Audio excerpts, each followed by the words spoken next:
नमस्कार, मैं अनीता चौधरी। देखिए, सावन का महीना आने वाला है, कांवड़ की तैयारियां शुरू हो गई हैं, लेकिन इसके साथ कांवड़ एक बार फिर विवाद में भी आ गया है। दुकानों को लेकर अपनी पहचान जारी करनी है।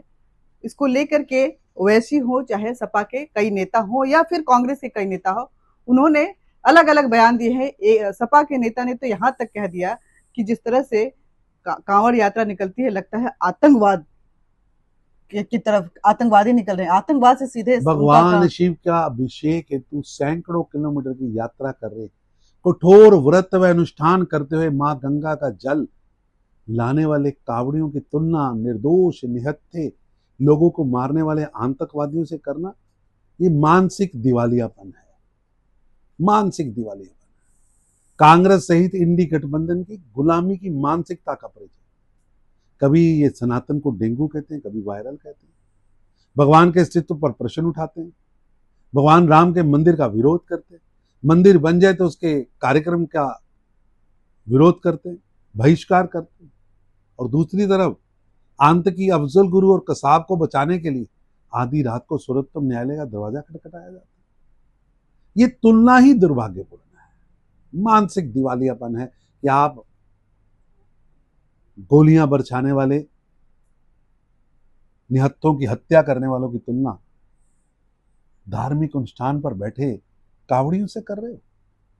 ये भारत की सनातन श्रद्धा का अपमान किया जा रहा है। एक और विवाद खड़ा हुआ है भारत माता को लेकर के। केरल के राज्यपाल ने भारत माता की तस्वीर जब लगाई तो वहां के मुख्यमंत्री ने उस पर ऐतराज जताया है और काफी तीखे बयान दिए। नक्सलवाद एवं लाल सलाम के नाम पर देश के हजारों नौजवानों को मरवाने वाले वामपंथी और इंडी गठबंधन के नेताओं को भारत माता की तस्वीर से नफरत है, पर यह नफरत जिहादी मानसिकता व मुस्लिम लीग के एजेंडे को बढ़ाने के लिए काम कर रहे हैं।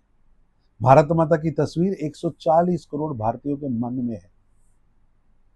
पूरा देश भावनात्मक रूप से भारत माता की तस्वीर से जुड़ा है। ये बयान करोड़ों भारतीयों को आहत करने वाला है। आप मुस्लिम लीग का एजेंडा और जिहादी मानसिकता को पोषित करने के लिए भारत माता की तस्वीर का विरोध कर रहे हैं। एक अंतिम सवाल, मल्लिकार्जुन खड़गे के बेटे ने कहा था कि मैं सत्ता में आऊंगा, कांग्रेस सत्ता में आएगी तो हम संघ पे प्रतिबंध लगा देंगे। उसका समर्थन आज मल्लिकार्जुन खड़गे ने भी किया है और बोला है कि इस पर फैसला जो है आला कमान लेंगे अगर सत्ता में हम आते हैं। कांग्रेस के नेताओं के दिल, दिमाग एवं डीएनए में तानाशाही कूट कूट कर भरी है। इसलिए कभी प्रतिबंध की बात करते हैं, कभी इमरजेंसी लगाते हैं, कभी देश को जेल बनाते हैं, कभी संविधान को बदलते हैं, कभी लोकतंत्र को कुचलते हैं, कभी इंस्टीट्यूशंस को बर्बाद करते हैं, मीडिया पर प्रतिबंध लगाते हैं। ये मानसिकता है। आरएसएस जैसे राष्ट्रवादी समाज को जोड़ने वाले संगठन पर प्रतिबंध की बात करना कांग्रेस की राष्ट्र विरोधी, सनातन विरोधी, देश विरोधी मानसिकता का प्रमाण है। आरएसएस ने समाज को जोड़ा है, सेवा को पर्याय बनाया है। गांधी परिवार और कांग्रेस की 3 पीढ़ियों ने लगातार भारत की संस्कृति की ताकत, भारत की स्वयंसेवी संगठन आरएसएस को रोकने के लिए लगा दिया, पर देश के करोड़ों नागरिकों के मन में प्रखर राष्ट्रवाद वाली देशभक्त संस्था आरएसएस एक नायक के रूप में खड़ी।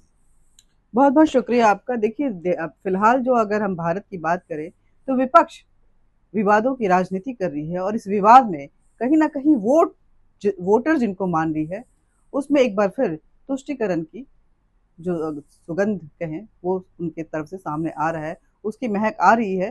बिहार चुनाव से पहले ये जो डायरेक्शन है वो विपक्ष को किस तरफ ले जाएगा ये देखना होगा। लेकिन एक बात तय है कि कांवड़ यात्रा भोलेनाथ की यात्रा है और उसका कहीं ना कहीं कंपेयर करना आतंकवाद से भारत के धार्मिक आस्था को ठेस पहुंचाता है। जय हिंद।